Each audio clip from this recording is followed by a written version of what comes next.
জব্দের আগেই অ্যাকাউন্ট খালি করেন বেনজির।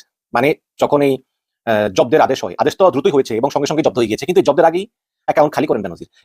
মন থেকে বলে থাকেন যে জেনারেল আজিজ কিংবা বেনজির, সাবেক পুলিশ প্রধান, সেনাপ্রধান যাই হোক না কেন, তাদের অপকর্মের দায় সরকার নেবে না। বেনজির ও তার স্ত্রী কন্যাদের নামে 33টি অ্যাকাউন্টের সন্ধান পাওয়া গেছে। কর্মকর্তারা ধারণা করছেন বেশিরভাগ অ্যাকাউন্ট থেকে টাকা সরিয়েছেন বেনজির। জব্দের আদেশের কিছুদিন আগে টাকা সরিয়েছেন এবং বিপুল পরিমাণ টাকা বিদেশে পাচার করেছেন। জানা বেনজির তার পরিবার নিয়ে দেশ থেকে পালিয়ে গেছেন। আসসালামু আলাইকুম সম্মানিত দর্শক মণ্ডলী, দেশ ও প্রবাস থেকে, কাছে ও দূরে, দেশের দূর দূরান্ত থেকে যারাই ঠিক এই মুহূর্তে আমার এই ভিডিওটি দেখছেন, সকলকে জানাই আন্তরিক শুভেচ্ছা ও অভিনন্দন। সম্মানিত দর্শক মণ্ডলী, ভিডিওতে আপনাদের মাঝে অত্যন্ত গুরুত্বপূর্ণ কিছু তথ্য তুলে ধরব, যে বিষয়গুলো দেখলে আপনি রীতিমতো অবাক হতে বাধ্য হবেন। হ্যাঁ প্রিয় দর্শক, অবাক হওয়ার মতো একটি ভিডিও নিয়ে উপস্থিত হয়েছি। এই জন্য গুরুত্বপূর্ণ ভিডিওটি এক সেকেন্ডেও না টেনে ধৈর্য সহকারে শেষ পর্যন্ত দেখবেন। চ্যানেলে নতুন দর্শক হলে অবশ্যই চ্যানেলটিকে সাবস্ক্রাইব করে পাশে থাকা বেল বাটনটি অন করে দিবেন। প্রিয় দর্শক, কথা না বাড়িয়ে ভিডিওতে একটি লাইক দিয়ে দেখতে থাকুন সম্পূর্ণ ভিডিওটি।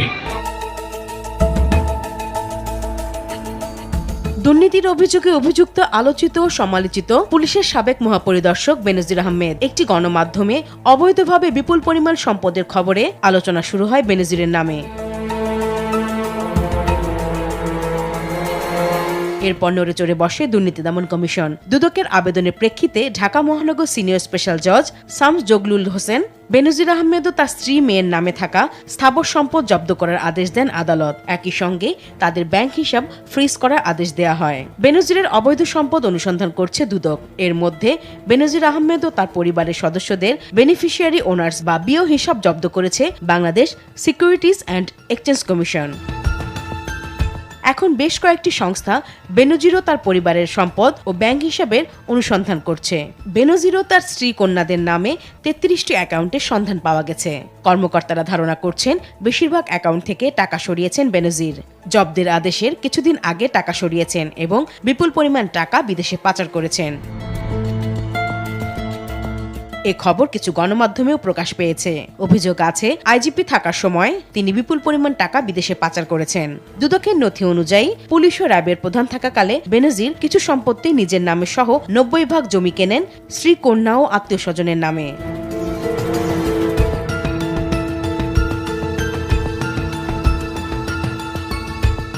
দুদকের নথিতে দেখা যায় বেনজির ও তার পরিবার 83টি দলিলের মাধ্যমে 114 একর জমি কিনেছিলেন। র্যাবের মহাপরিচালক থাকা অবস্থায় কিনেছিলেন 112 একর জমি। আইজিপি থাকার সময় 50টি দলিলে 63.97 একর জমি কেনেন তারা।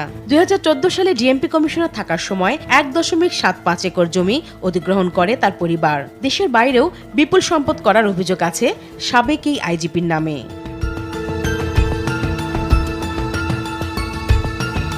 এদেশের সাধারণ মানুষ নির্বিশেষে গণমানুষের কাছ থেকে ব্যক্তিগতভাবে আমি যে ভালোবাসা, সমর্থন এবং সম্মান তারা দেখিয়েছেন, তার জন্য আমি এদেশের প্রতিটি নাগরিকের কাছে অনেক অনেক কৃতজ্ঞ। এখন প্রশ্ন আসছে, যার বিরুদ্ধে এত অভিযোগ তিনি এখন কোথায়? ধারণা করা হচ্ছে বেনজির ও তার পরিবার দেশে নেই। গুঞ্জন উঠেছে বেনজির ও তার স্ত্রী জিসান মির্জা, 2 মেয়ে ফারহিন রিস্তা বিনতে বেনজির ও তাসিন রাইসা বিনতে বেনজির বর্তমানে দুবাইয়ে আছেন। তার বিরুদ্ধে অবৈধ সম্পদ অর্জনের অভিযোগ ওঠার পরপরই তিনি দুবাই চলে গেছেন। শান্তিকালীন সময়ে দেশকে শান্তিপূর্ণ রাখার জন্য, সমাজকে শান্তিপূর্ণ রাখার জন্য, রাষ্ট্রকে শান্তিপূর্ণ রাখার জন্য, সামাজিক শৃঙ্খলার জন্য, রাষ্ট্রের নিরাপত্তার জন্য, সামাজিক নিরাপত্তার জন্য, এদেশের প্রতিটি মানুষ, খেটে খাওয়া মানুষের নিরাপত্তার জন্য আমরা লড়াই করে চলছে। সে কারণে আমরাও এই প্রতি বছরই আত্মত্যাগ করছে আমাদের সহকর্মীরা। আগামী 6 জুন জিজ্ঞাসাবাদের জন্য বেনজির আহমেদকে তলব করেছে দুদক। 9 জুন দুদকে হাজির হওয়ার জন্য বেনজিরের স্ত্রী ও 2 মেয়েকে ডেকেছে দুদক। এখন দেখার বিষয় 6 জুন বেনজির দুদকে হাজির হন কিনা। গতকাল বেশ রাতের দিকে একটা খবর এসছে, যেটা আমাদের কারো কারো কাছে প্রত্যাশিত। কেউ কেউ ধারণা করেছিলেন এটাই হবে, বা এটা হয়ে গেছে অলরেডি, অনেকেই বলছিলেন। সেটা হলো জানা বেনজির তার পরিবার নিয়ে দেশ থেকে পালিয়ে গেছেন।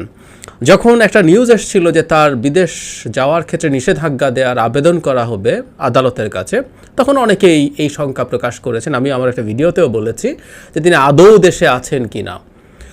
তারপর আবার অনেকে আমরা বলছিলাম ইনফ্যাক্ট তাকে যেহেতু দুদক ডেকেছে 6 জুন, তখনই বোঝা যাবে উনি আসলে দেশে আছেন কি নেই। গতকাল রাতে একটা পর্যায়ে প্রত্যেকটা মিডিয়াতে মোটামুটি নিশ্চিতভাবে বলা হয়েছে উনি দেশে নেই।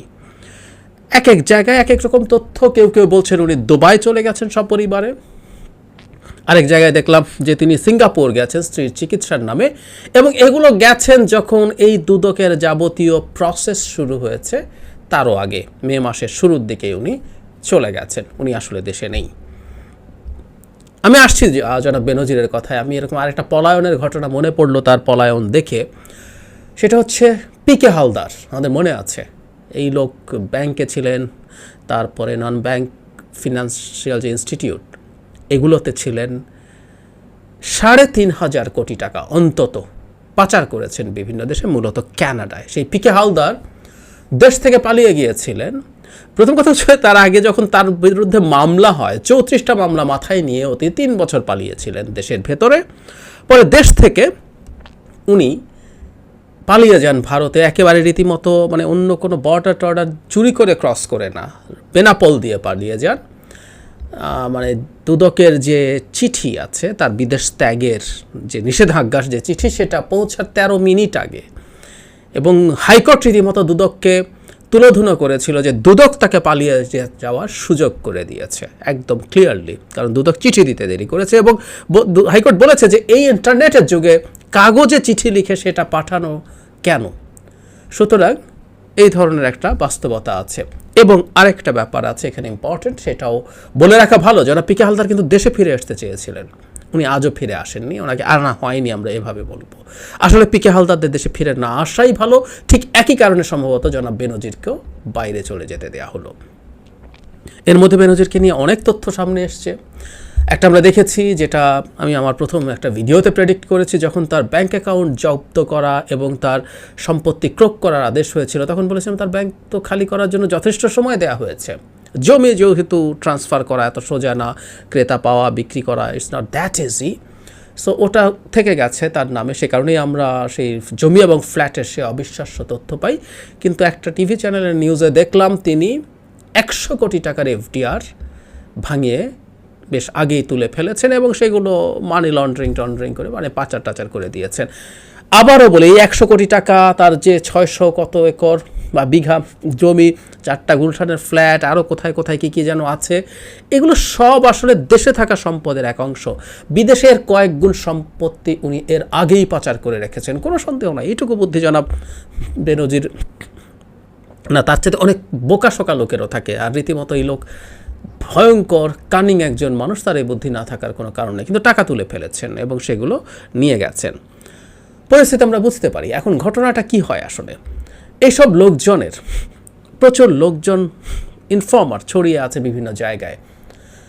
কেউ কেউ বলতে পারেন যে আদতেই কি তাকে সরকার ধরতে চেয়েছে, নাকি তাকে এই সম্পত্তি ক্রোক করে ফেললো, তার বিরুদ্ধে একটা শাস্তি বা সে পালিয়ে গেল, এটাই সরকার যে মেসেজ দিতে চেয়েছিল তা হয়ে গেছে। প্রিয় দর্শক, আশা করি সম্পূর্ণ ভিডিওটি দেখলেন। ভিডিও দেখে বসে বুঝতে পেরেছেন যে বিষয়গুলো আপনাদের মাঝে তুলে ধরলাম, যে ভিডিওতে আপনাদের মাঝে উপস্থাপন করলাম। এই ভিডিও সম্পর্কে যদি আপনার কোনো মতামত থাকে, অবশ্যই আপনার মূল্যবান মতামতগুলো কমেন্ট বক্সে জানিয়ে দিবেন। এমনকি ভিডিওটি শেয়ার করে সকলের মাঝে ছড়িয়ে দিবেন। যদি ভালো লাগে অবশ্যই একটি লাইক করে দিবেন, কারণ আপনার একটি লাইকে ভিডিওটি আরেকজনকে পৌঁছাতে সহায়তা করবে। প্রিয় দর্শক, এবারে আজকের মতো এখানে শেষ করছি। ভালো থাকুন, সুস্থ থাকুন, আবারও দেখা হচ্ছে পরবর্তী ভিডিওতে।